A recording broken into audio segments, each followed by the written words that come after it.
Nuclear energy is basically humanity's ultimate flex over physics. Split an atom, boil water, make electricity. When everything goes right, it's clean, efficient, and almost feels like magic. But when things go wrong, well, nature has a very dramatic way of letting us know. Across human history, civilian nuclear power has seen 3 major commercial disasters.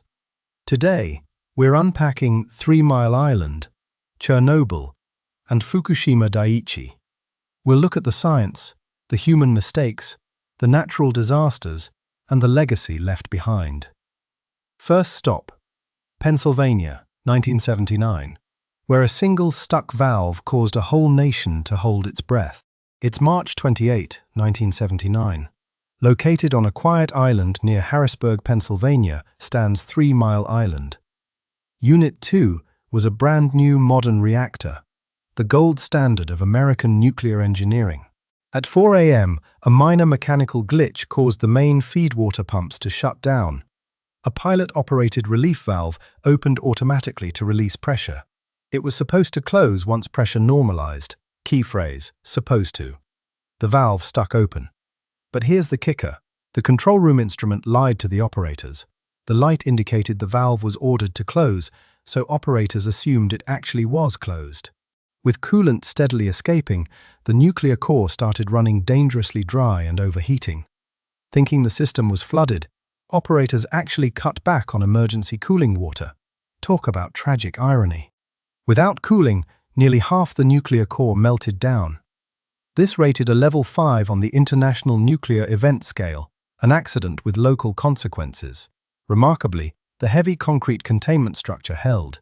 Radiation released to the public was minimal, roughly equivalent to a chest X-ray. 0 direct casualties were recorded.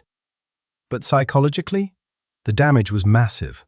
Coming just 12 days after the release of the disaster movie, The China Syndrome, public trust shattered overnight. Construction of new US nuclear plants essentially froze for decades. If 3 Mile Island was a wake-up call, 7 years later, the Soviet Union experienced the ultimate nightmare. April 26, 1986, the Chernobyl power plant near the bustling worker city of Pripyat. Plant operators were preparing for a safety test on reactor unit 4 to see if spinning turbines could power water pumps during an outage. Ironically, a test designed to improve safety was about to be executed under terrible conditions. Chernobyl used an RBMK reactor design, unusual because it used graphite blocks to moderate nuclear reactions.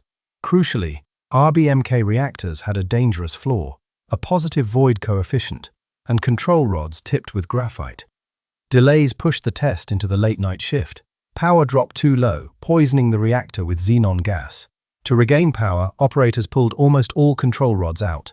Realizing instability at 1:23 a.m., they hit emergency button AZ5. Instead of stopping the reactor, the graphite tips inserted first, causing an instantaneous, massive power surge. Steam pressure exploded inside the reactor, blowing off its 2,000-ton concrete upper shield. Seconds later, a second explosion destroyed the building, launching burning graphite into the open air. Reactor 4 was wide open, burning at thousands of degrees, pouring radioactive plumes directly into the atmosphere. Heroic local firefighters rushed to the scene without radiation protection, believing it was just a roof fire. Chernobyl became the first accident to earn a level 7 on the INES scale, the absolute maximum rating. We'll talk about the aftermath of Chernobyl and Fukushima's sudden tsunami wave in just a moment. But hey, if you enjoy this type of deep dive history breakdown, don't forget to like and subscribe to the channel. It really helps us bring more documented, high-quality historical content straight to your feed. Now, back to 1986 and the fallout that changed global history. Over 36 hours passed before the nearby city of Pripyat, housing 50,000 people, was finally evacuated. Residents were told it was temporary. They left behind pets, possessions, and lives they'd never return to. Winds blew radioactive isotopes like iodine-131 and cesium-137 across Western Europe. In fact, the Soviet Union stayed silent until a Swedish nuclear plant, over 600 miles away, picked up high radiation levels on their workers' boots. Hundreds of thousands of liquidators, soldiers, miners, and firefighters were brought in to contain the site. They entombed the ruined reactor in a massive steel and concrete sarcophagus under extreme radiation levels. 31 people died in the immediate aftermath from acute radiation sickness and blast injuries. Over 115,000 people were permanently displaced, eventually expanding to over 300,000 in the total exclusion zone.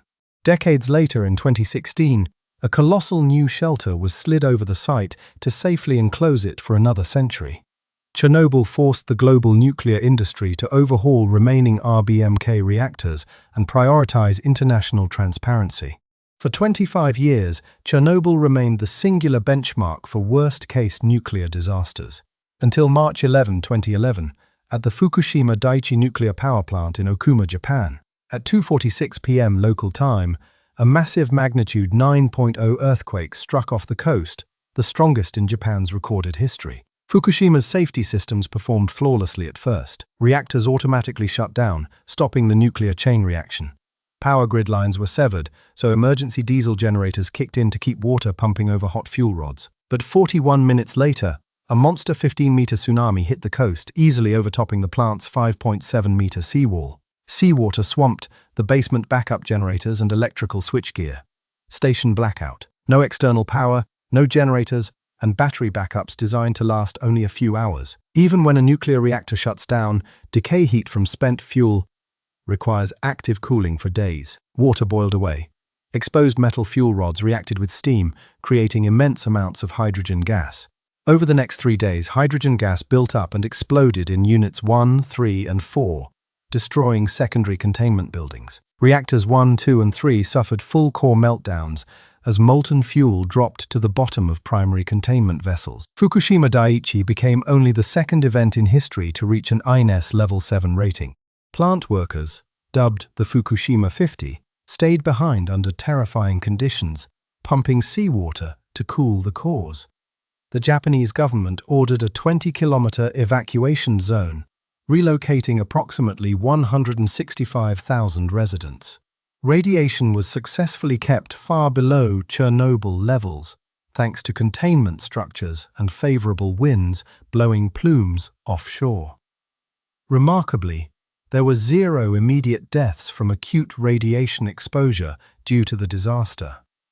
Tragically, over 18,000 lives were lost to the earthquake and tsunami itself, alongside stress-related evacuation casualties.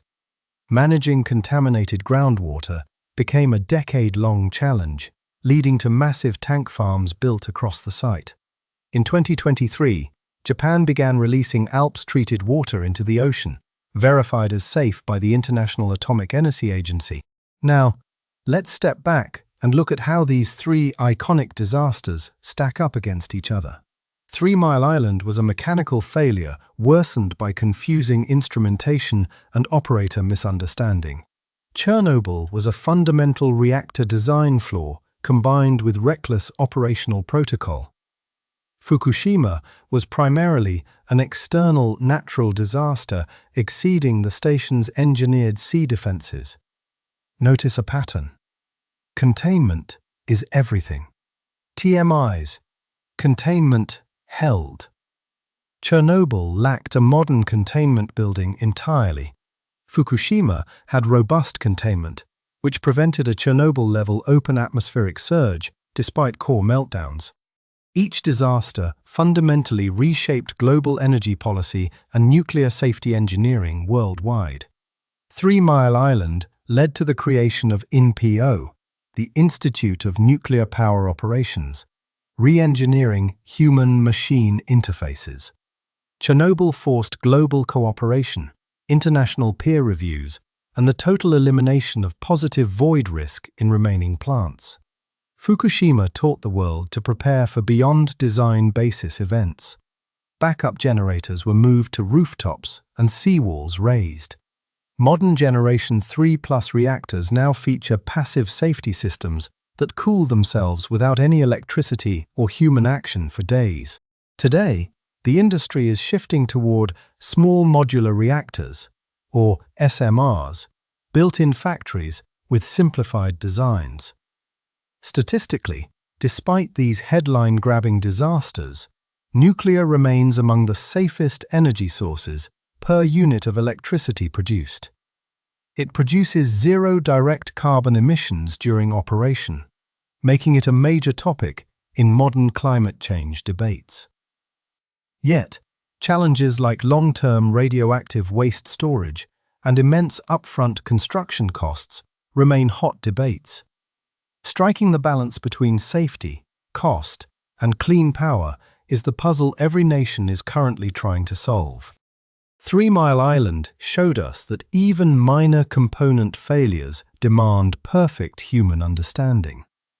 Chernobyl proved that cutting corners on reactor safety and culture can have global consequences.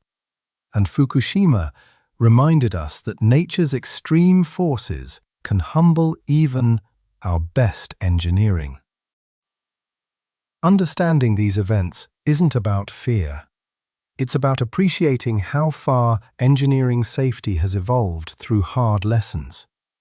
As humanity looks toward a low-carbon future, the lessons of the past pave the way for safer technology tomorrow. What are your thoughts on nuclear energy's role in our modern world? Do the benefits of clean, continuous power outweigh the risks? Or should we focus entirely on renewables?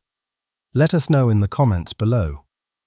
If you want to explore the official documentation and dive deeper into the history, we've included links in the description. If you enjoyed this breakdown, hit that subscribe button and tap the notification bell so you never miss a deep dive into world history. Thanks for watching. Stay curious, and we'll see you in the next historical episode.